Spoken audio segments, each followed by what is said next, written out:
Hey there, for day 18, I'm going to be talking about a movie that I watched a couple days ago because I did double up on a few because I knew I was going to be working. A movie by Pete Walker called Frightmare. I told you I was going to be doing some Pete Walker films during the 31 Days of Horror, and this is one of the classics. This is actually the movie that Pete Walker is basically known for. Now, Pete Walker used a certain actress in a few of his films, one that became kind of famous for doing these films here. Unfortunately, it wasn't until later in her life that she would get a lot of the recognition that she's getting now, and still she doesn't get kind of the acclaim that she really deserves. And an actress named Sheila Keith. Sheila Keith, by far and large, in Britain, played a lot of the neighbors and older ladies and the kind of lady type of roles. That was kind of her thing until she came across Pete Walker. Pete Walker kind of revitalized and reestablished certain aspects of her career. Unfortunately, Pete Walker wasn't known and his movies didn't get the same acclaims. Say that I'm not sure acclaim is the right word, but for Friday the 13th, Betsy Palmer got noticed for the role she did in the original Friday the 13th. Sheila Keith probably had a better time than Betsy Palmer did when she was making the films. Both of these actresses are now passed on, but they both became very known for these type of roles. Betsy Palmer pretty much worldwide for the whole Friday the 13th when it became a phenomenon, and Sheila Keith less so, but as people are discovering her, they're really finding out exactly what a great actress she was. And Frightmare, I guess, was the one that really launched and was able to show that. Now, Frightmare starts out with a black and white kind of a flashback sequence where we know that somebody comes to what looks to be like an old house, kind of a trailer house, and asks for some help on something. And when he gets there, he's murdered. Now, that's all we know really about it at this point. We know that the people are this a husband and wife, and they're pretty much sent away to an asylum until they're completely cured. So this, it's like 25 years or something, or until you're completely cured, till we can be sure that you're completely cured.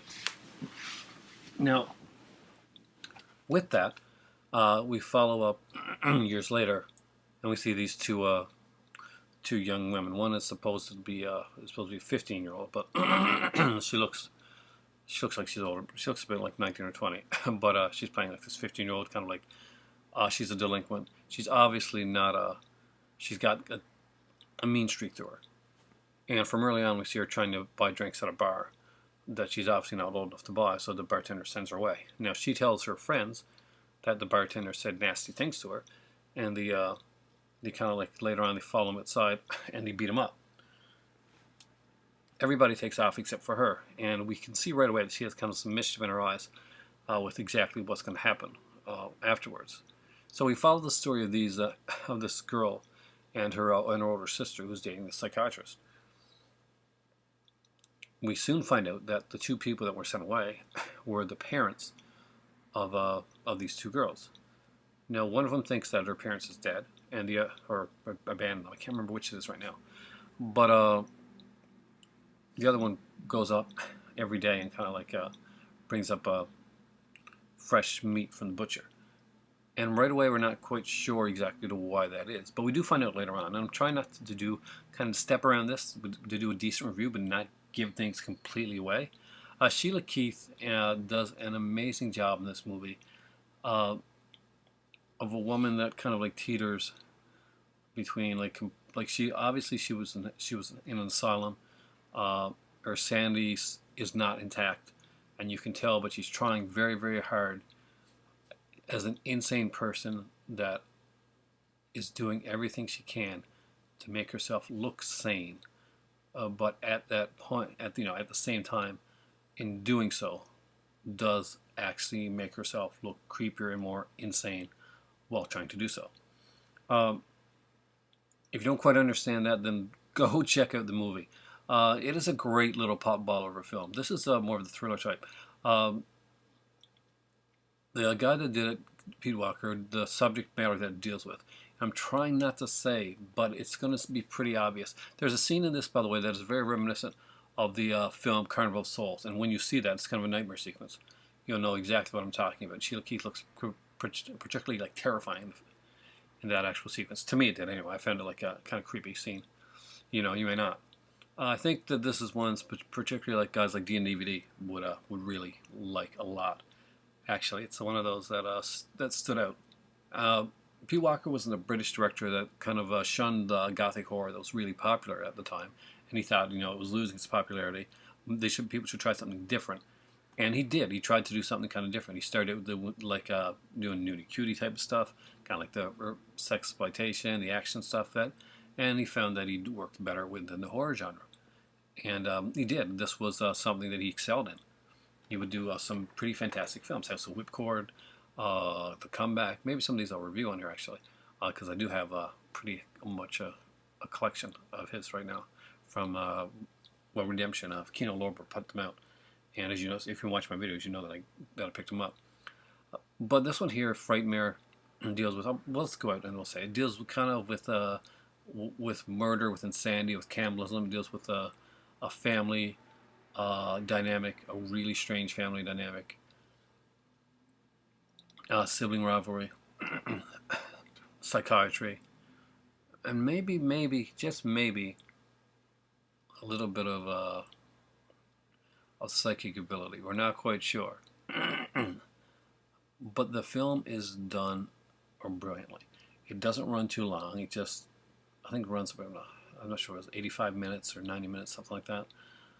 But it was bloody brilliant all the way through. The acting in it is fantastic.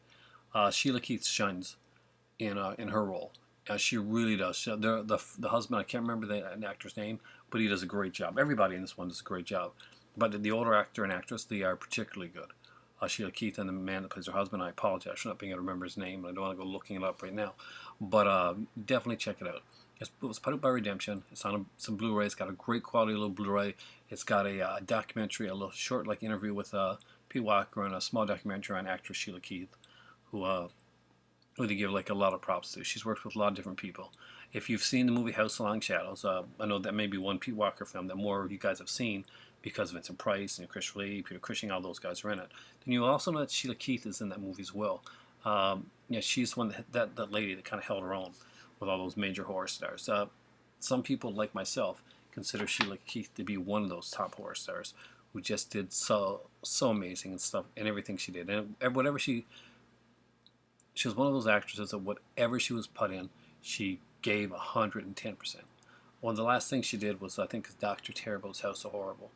And if you like that, then that was something that a lot of people would be proud about. Now I know that one guy was interviewed and he was kind of disappointed that she'd done that, but it was a genre thing, and she loved acting, and I think that was a pretty popular show, if I'm not mistaken, over in the UK, and I've seen a few episodes that I actually did enjoy. I'm not sure if I've seen the Sheila Keith episode now. I got to look back and try to remember which one it was.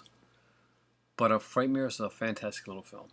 I've tried to give a review without giving many of the plot elements away. Overall, here's an encapsulation of what you need to know. There are two sisters that don't quite get along. One's a rebellious type. The other one is trying to keep her life straight together. Well, she's trying to hold her job together as a makeup artist while she's going back between her father and mother, who are in pretty much a self-imposed exile after getting up in the asylum where they have been deemed cured, but the father is not sure that his wife is actually cured. There was a horrible murder, and that wasn't just murder; it was a cannibalistic murder that they were accused of and did commit it. But now they're better, but maybe not. So definitely check out Frightmare. As far as the 31 Days of Horror goes, this is one of my favorites. Pete Walker is a director that I think is highly, highly underrated. And I do suggest you seek out his stuff because it's just incredible. And the last scene of Frightmare it sticks with you. It's a good scene. I mean, the whole thing. There's 3 tarot card readings in this one here.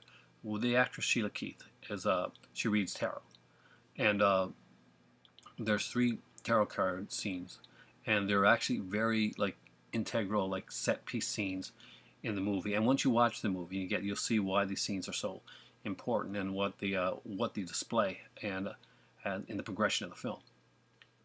With that being said, I know I haven't said a lot and given you too much information on it, but I hope I've given you enough to intrigue you enough to go out and seek out Pete Walker's